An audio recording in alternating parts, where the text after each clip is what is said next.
पश्चिमी विचारक जिसमें संत थॉमस एक्विनास,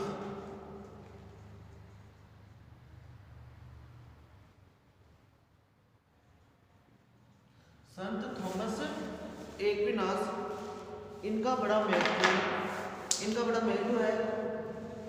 संत थॉमस एक्विनास इनका जन्म हुआ था 1225 ईस्वी में। संत थॉमस एक्विनास इनका जन्म हुआ 1225 ईस्वी में। ये 7 भाई बहन थे।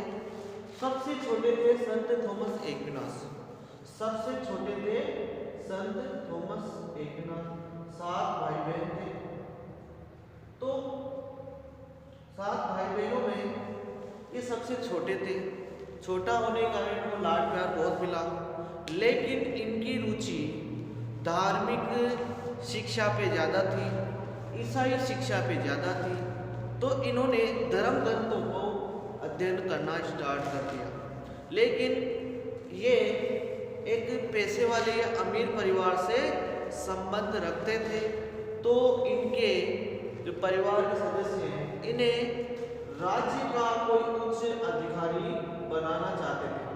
राज्य का कोई उच्च अधिकारी संत थॉमस एक्विनास को बनाना चाहते थे। लेकिन इनकी रुचि धर्म ग्रंथों में रहने के कारण इनके परिवार के सामने समस्या इकट्ठी हो गई कि अगर ये धार्मिक शिक्षा ग्रहण करेंगे तो राज्य का उच्च अधिकारी कैसे बन पाएगा। तो इनके जो रिश्तेदार थे, इनके पिताजी के जो रिश्तेदार थे, उन्होंने समझाया कि इनकी शादी कर दिया जाए। अगर इनकी शादी कर दे तो शायद ये कुछ समझ में आ जाएगा। तो इनकी शादी कर दी जाती है, जबरदस्ती शादी कर दी जाती है संत थॉमस एक्विनास के मना करने के बाद भी। लेकिन जब शादी होने के बाद वो लड़की घर पे आई तो इन्होंने गुस्से में उस लड़की पे एक जलती हुई लकड़ी फेंकते हैं और वो लड़की वहाँ से भाग जाती है।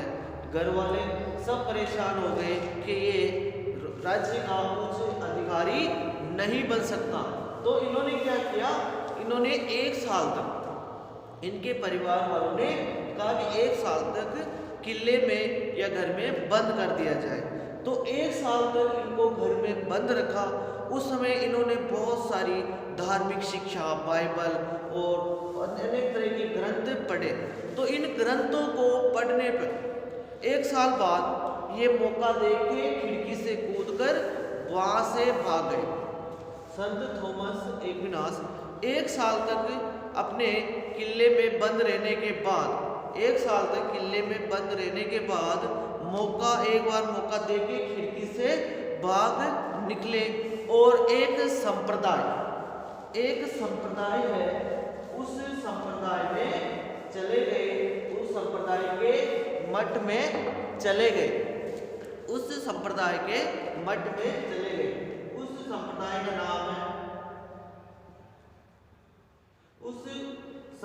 का नाम है, डोमिनिकल संप्रदाय। कौन सा संप्रदाय? डोमिनिकल संप्रदाय। कहीं कहीं इनका नाम, इस संप्रदाय का नाम डोमिनिकल भी मिलता है। तो दोनों का एक ही अर्थ है। कहीं डोमिनिकल संप्रदाय मिलेगा तो कहीं नाम इसका डोमिनिकल संप्रदाय। तो इस संप्रदाय के मठ में चले गए। ये इस संप्रदाय के मठ में चले गए भागकर। तो इस संप्रदाय के मठ में जाने के बाद इन्होंने बहुत सारी धार्मिक ग्रंथों का यहाँ पर भी अध्ययन किया। कुछ समय बाद इस मठ से ये चले गए पेरिस। कहाँ चले गए? पेरिस चले गए। पेरिस में भी इन्होंने बहुत सारी पुस्तकों का, धर्म ग्रंथों का इनका अध्ययन किया। यहाँ पे अध्ययन करने के बाद ये गए जर्मनी। जर्मनी में जाकर इन्होंने अरस्तु की जो यूनान में लिखी गई पुस्तकें हैं अरस्तु द्वारा, अरस्तु के जितने भी विचार हैं उनका तर्क शास्त्र, अरस्तु के जितने भी तर्क शास्त्र दिए वह अरस्तु ने जितने भी तर्क शास्त्र दिए वह अरस्तु ने जो राजनीति पे जो विचार दिए, अरस्तु ने जो राजनीति पे विचार दिए यहाँ पर आकर अध्ययन किया। कहाँ पे? जर्मनी में आकर इन्होंने अध्ययन किया। तो यहाँ पे अध्ययन करने के बाद हमारे विचारक हैं संत थॉमस एक्विनास, इसी वजह से हम पढ़ते हैं कि इन्होंने जर्मनी में जाकर अरस्तु के जो राजनीति पे जो विचार दिए उनका अध्ययन किया। इनका अध्ययन करने के बाद इन्होंने अरस्तु के जो विचार थे उसको धर्म से जोड़ दिए। अरस्तु ने जो राज्य से संबंधित जो विचार दिए थे, अरस्तु ने जो राज्य से संबंधित विचार दिए थे उसको चर्च से जोड़ दिया। उसको किससे जोड़ दिया? चर्च से जोड़ दिया। अर्थात संत थॉमस एक्विनास ने चर्च और राज्य का समन्वय कर दिया, एक जगह समन्वय कर दिया। समन्वय करने के बाद जब संत थॉमस एक्विनास इनके विचारों को आगे बढ़ाया तो 1256 ईस्वी में यहाँ से क्वेश्चन बन सकता है। 1225 ईस्वी में तो इनका जन्म हुआ था और 1256 ईस्वी में इनको आचार्य बना दिया गया। कहाँ? किसका? पेरिस में। 1256 ईस्वी में जब वापस पेरिस आते हैं तो इनको पेरिस में धर्म का आचार्य बना दिया गया। किसका? धर्म का आचार्य। संत थॉमस एक्विनास को धर्म का आचार्य बना दिया गया। किसके द्वारा? वहाँ पेरिस में एक पोप के द्वारा, इनके धर्मगुरु के द्वारा इनको पेरिस में धर्म का आचार्य बना दिया गया। इन्होंने मना किया कि मुझे आचार्य नहीं बनना है। कुछ समय बाद इनकी मृत्यु हो जाती है। जब ये 49 साल के थे, मात्र 49 साल के, तो इनकी मृत्यु हो जाती है। 49 साल के तो इनकी मृत्यु हो जाती है। तो संत थॉमस एक्विनास ने बहुत कम उम्र में बहुत सारी चीज़ों का अध्ययन करा दिया, बहुत सारी चीज़ों का विश्लेषण करा दिया। तो हम संत थॉमस एक्विनास में अपने सिलेबस में 3 चीज़ें हैं। एक तो संत थॉमस ने राज्य पे क्या विचार दिए? इस पे राज्य से संबंधित क्या विचार दिए, और दूसरा इन्होंने कानून पे क्या विचार दिए, और इन्होंने अरस्तु का ईसाईकरण किस आधार पे किया? अरस्तु का ईसाईकरण किस आधार पे किया? अरस्तु का ईसाईकरण कर दिया, अरस्तु को इनके आधार पर मार दिया। तो संत थॉमस एक्विनास ने जो राज्य पे विचार दिए, किस पे? राज्य पे। संत थॉमस एक्विनास ने जो राज्य पे विचार दिए वो अरस्तु से ही संबंधित था। इन्होंने कहा कि इन्होंने संविधानों का वर्गीकरण किया, किसके आधार पे? संख्या और हित के आधार पे।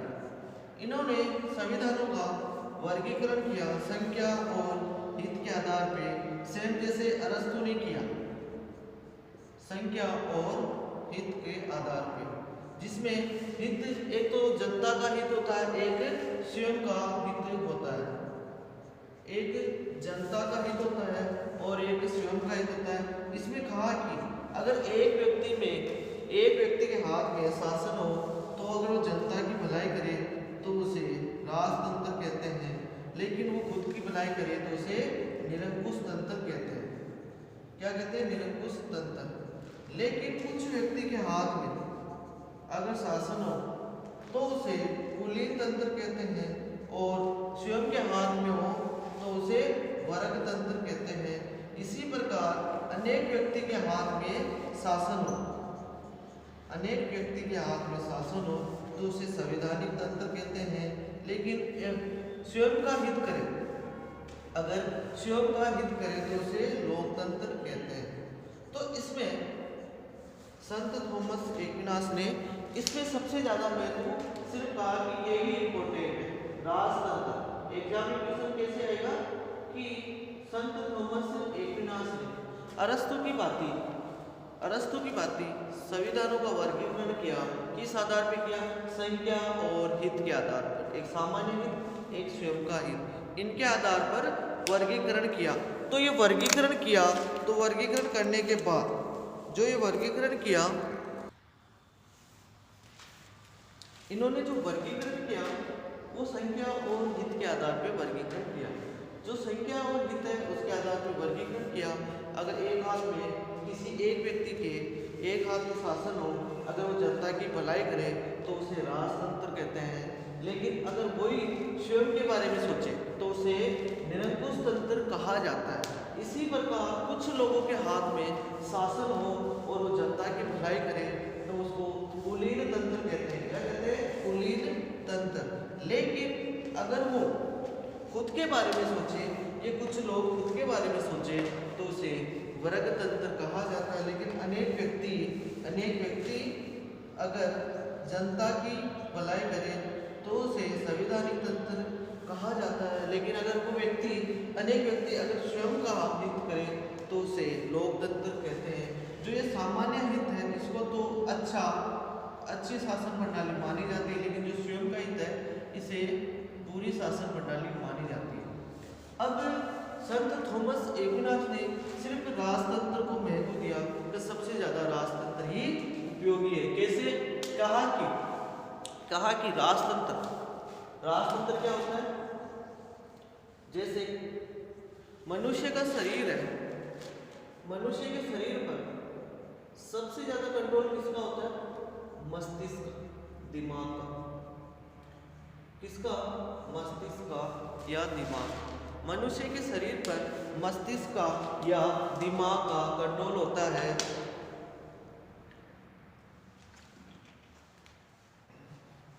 उसी प्रकार जो मधुमक्खी है, इन मधुमक्खियों में एक रानी मक्खी होती है। इस रानी मक्खी का सबसे ज्यादा महत्व है इसका सर्वोच्च रानी मक्खी पर। मान लो मनुष्य जो मस्तिष्क का कंट्रोल है, किसी व्यक्ति का दिमाग खराब हो जाए, वो पागल हो जाए तो अपने शरीर पर कंट्रोल नहीं रख सकता। इसी प्रकार मधुमक्खियों में सर्वोच्च कौन सी है? रानी मक्खी है। इसी प्रकार जो संसार है, संसार में जो ये संसार है इसमें सबसे ज्यादा कंट्रोल किसका है? ईश्वर का है। किसका है? ईश्वर का है।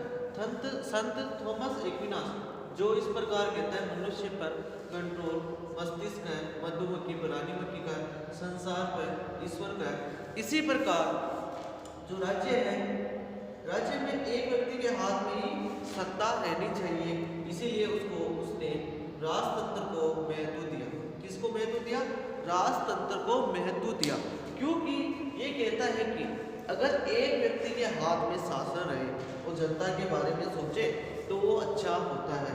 लेकिन उसने ये भी बताया कि अगर वो तानाशाही हो जाए तो क्या करेगा? तो ये राजतंत्र सही नहीं रहेगा। एक व्यक्ति अपनी चलाए तो ये राजतंत्र कैसे सही रहेगा? क्योंकि राजतंत्र में एक व्यक्ति के हाथ में शासन है तो वो क्या सही रहता है या नहीं रहता है? मान लो किसी भी देश में वर्तमान समय में हम अपने परिवार की बात करें, अपने घर की बात करें, एक व्यक्ति के हाथ में पूरी बागडोर होती है तो वो कभी कभी गलत कार्य भी कर देता है, कभी कभी बच्चों पे डांट भी देता है काम गलत हो, क्योंकि जो एक व्यक्ति के हाथ में शासन प्रणाली है वो हो जाता है निरंकुश। क्या हो जाता है? निरंकुश हो जाता है, तानाशाही हो जाता है, वो जनता पर अत्याचार करने लगता है। किस पे? जनता पे अत्याचार करने लगता है। तो इस आधार पर संत थॉमस एक्विनास ने जो राज्य के विचार दिए वो संख्या और हित के आधार पे दिए, और राज्य में किसको माना? राजतंत्र को महत्व माना। तो याद रखना, संत थॉमस एक्विनास ने राजतंत्र को महत्व दिया। किसको दिया? राजतंत्र को महत्व दिया। इसके बाद में है संत थॉमस एक्विनास। संत थॉमस एक्विनास ने कानून पे क्या क्या विचार दिए, किस पे, कानून पर क्या क्या विचार दिए। संत थॉमस एक्विनास ने कानून पर क्या क्या विचार दिए। तो क्या क्या विचार दिए, तो कानून के, राज्य के बारे में तो पढ़ लिया, अब पढ़ेंगे कानून के बारे में। किसके बारे में, कानून के बारे में। तो संत थॉमस एक्विनास ने कानून के बारे में क्या क्या विचार दिए। तो संत थॉमस एक्विनास ने कानून को 4 भागों में बांटा। कितने भागों में, 4 भागों में बांटा। जो कानून है उसको संत थॉमस एक्विनास ने 4 भागों में बांटा। आपके सिलेबस में संत थॉमस एक्विनास के 3 ही विचार के बारे में पढ़ेंगे। एक तो राज्य, दूसरा कानून, तीसरा अरस्तु का ईसाईकरण। तो जो संत थॉमस एक्विनास है उसने कानून के बारे में क्या क्या विचार दिए। तो सबसे पहले इन्होंने कानून के 4 रूप बताए। कितने रूप बताए, 4 रूप बताए। संत थॉमस एक्विनास ने कानून के कितने रूप बताए, 4 रूप बताए। कौन कौन से, नाम याद रखना, शाश्वत कानून,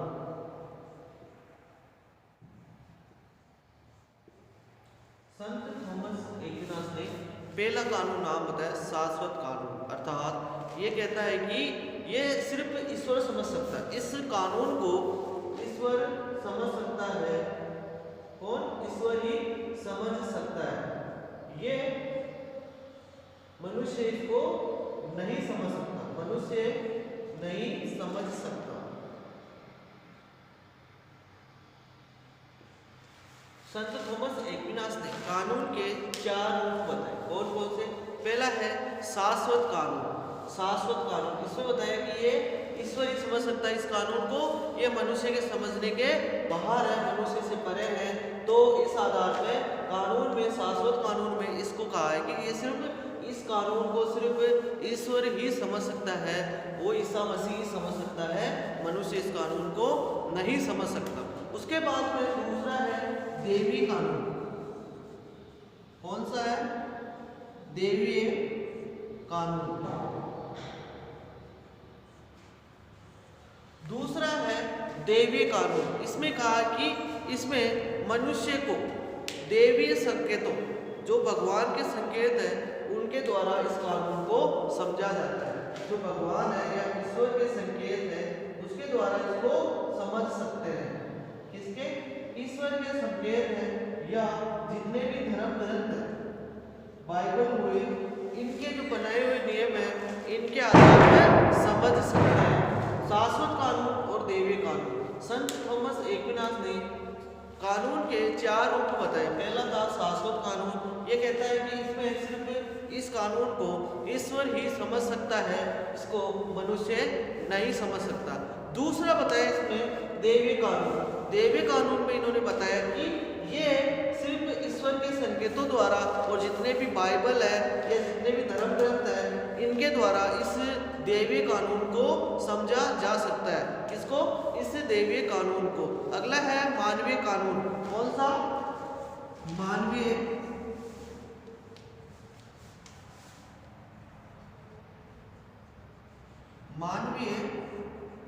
कानून। अगला है मानवीय कानून। इसमें कहता है ये सामान्य हित पर विवेक द्वारा, दिमाग द्वारा इस कानून को समझा जाता है। किसके द्वारा, सामान्य हित पर, सभी के हित पर, जिसमें सभी का हित हो, सामान्य हित पर विवेक द्वारा। किसके द्वारा, विवेक या ज्ञान द्वारा इस कानून को समझा जा सकता है। जो मानवीय कानून है, इसमें कहता है इसमें सबका कल्याण होना चाहिए, सबका हित होना चाहिए, तभी इसको समझ सकते हैं, तभी इसको समझ सकते हैं। इसमें सामान्य हित और विवेक को रखा, ज्ञान के द्वारा इस कानून को समझा जा सकता है। ये सबके कल्याण के लिए है, सबकी भलाई के लिए है मानवीय कानून। उसके बाद में है प्राकृतिक कानून। अगला है प्राकृतिक कानून।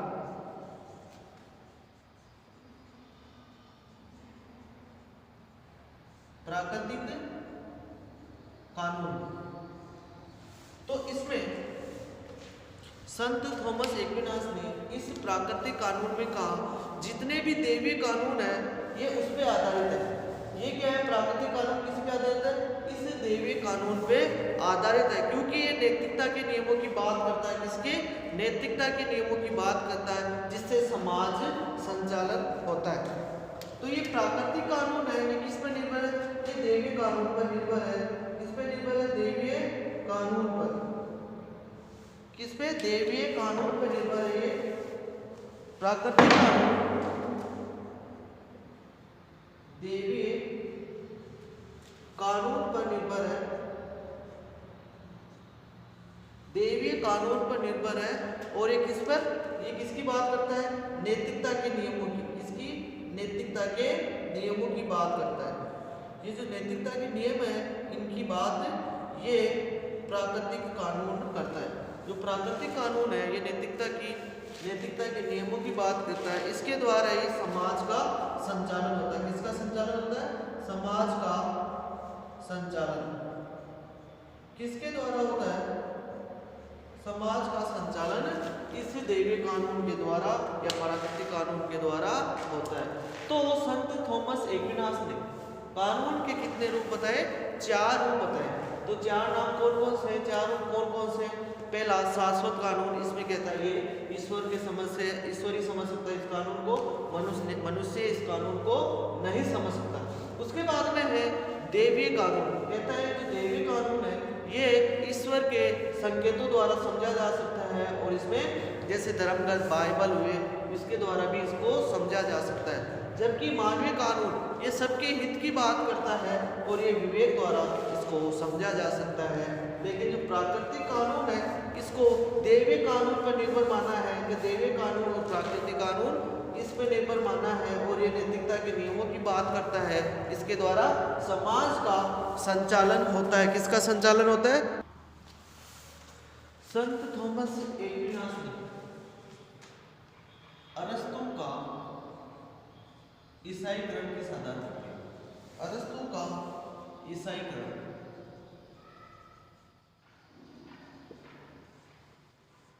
ये इंपॉर्टेंट है। अरस्तु का ईसाईकरण की साधना, जो एक्विनास है, संत थॉमस एक्विनास, इसका जन्म हुआ था 1225 ईस्वी में। कब हुआ था, 1225 ईस्वी में, 1225 ईस्वी में। वर्तमान में 2020 चल रहा है, 0 इससे पहले ये तो हो गया ईसा, इस तरफ होगा पूर्व, ये बाद में। तो जो ईसा पूर्व था इस समय 384 ईसा पूर्व, यहाँ इस समय अरस्तु का जन्म हुआ था। वर्तमान में 2020 वर्तमान, ये तो 1225 है। इस समय संत थॉमस एक्विनास, संत थॉमस एक्विनास का जन्म हुआ था। तो जो ये विचार दिए थे अरस्तु ने, 384 ईसा पूर्व जन्म हुआ और 322 ईसा पूर्व में इसकी मृत्यु हो गई। 322 ईसा पूर्व में मृत्यु हो गई। तो जो इसने विचार दिए वो काफी समय तक चले, वर्तमान समय तक चले। लेकिन इस समय राज्य के, किसके, राज्य के संबंधित, राज्य से संबंधित आदर्शवादी राज्य को यथार्थवादी राज्य मतलब इसने राज्य का वैज्ञानिक ढंग से अध्ययन किया। लेकिन जब ये काल है, तो ये काल है तो ये मध्यकालीन बोला जाता है। क्या बोला जाता है, मध्यकालीन।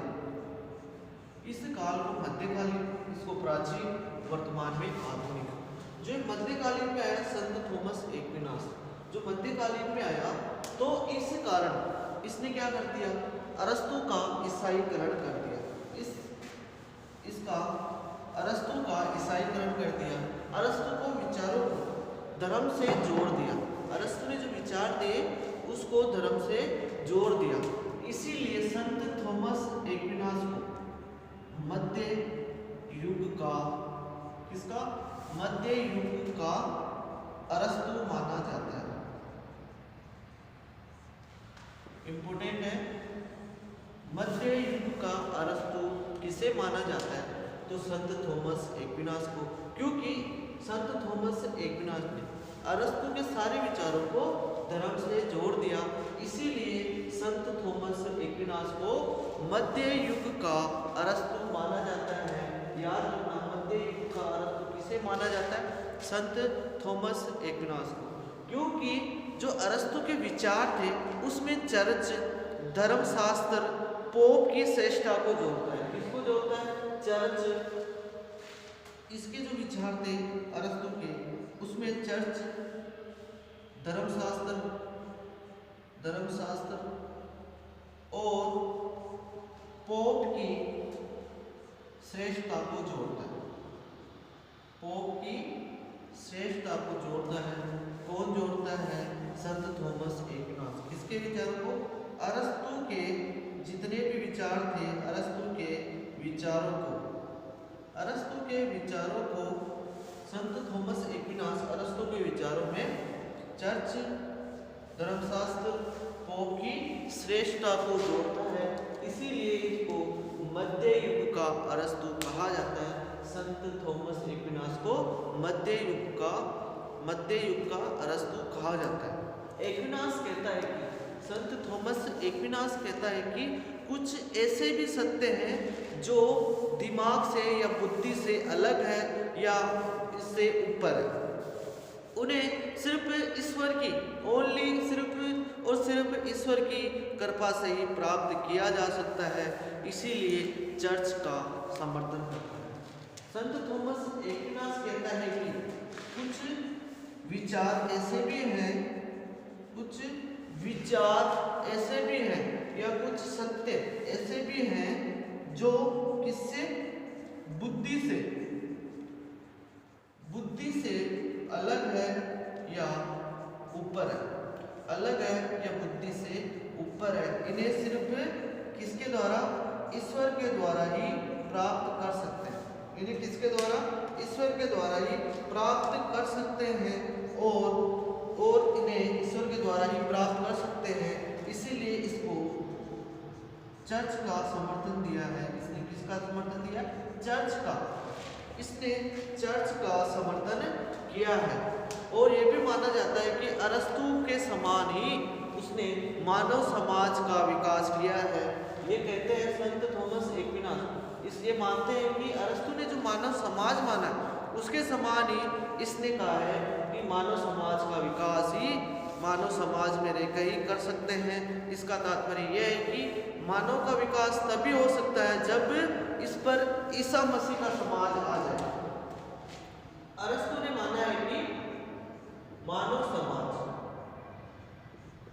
समाज में रहकर ही अपना विकास कर सकता है। लेकिन संत थॉमस एक्विनास ने इसमें एक पॉइंट और जोड़ दिया कि अगर जो मानव समाज है इसमें ईसा मसीह का समाज या कह दो देवीय समाज, इसमें अगर देवीय समाज और जोड़ दिया जाए तो मानव का और भी कल्याण या हित हो सकता है। तो मानव का विकास कहता है, अरस्तु कहता है कि मानव का विकास सिर्फ मानव समाज में ही रहकर किया जा सकता है। लेकिन संत थॉमस एक्विनास कहता है मानव का विकास सिर्फ मानव समाज में ही रहकर कर सकता है। लेकिन अगर इस समाज में ईसा मसीह का समाज या देवी समाज जुड़ जाए तो मानव का और भी हित हो सकता है और भी विकास हो सकता है। अरस्तु ने मनुष्य का अंतिम लक्ष्य नहीं माना। जो अंतिम लक्ष्य है, वो अरस्तु नहीं बताता है। अंतिम लक्ष्य को अरस्तु नहीं बताता है, लेकिन संत थॉमस एक्विनास अंतिम लक्ष्य भी कहता है कि इसको मोक्ष व शांति के द्वारा ही प्राप्त किया जा सकता है। अंतिम लक्ष्य को किसके द्वारा? मोक्ष या शांति के द्वारा ही प्राप्त किया जा सकता है। तो इस प्रकार अरस्तु के विचारों को या अरस्तु का ईसाईकरण किसने कर दिया? संत थॉमस एक्विनास ने अरस्तु के विचारों का ईसाईकरण कर दिया।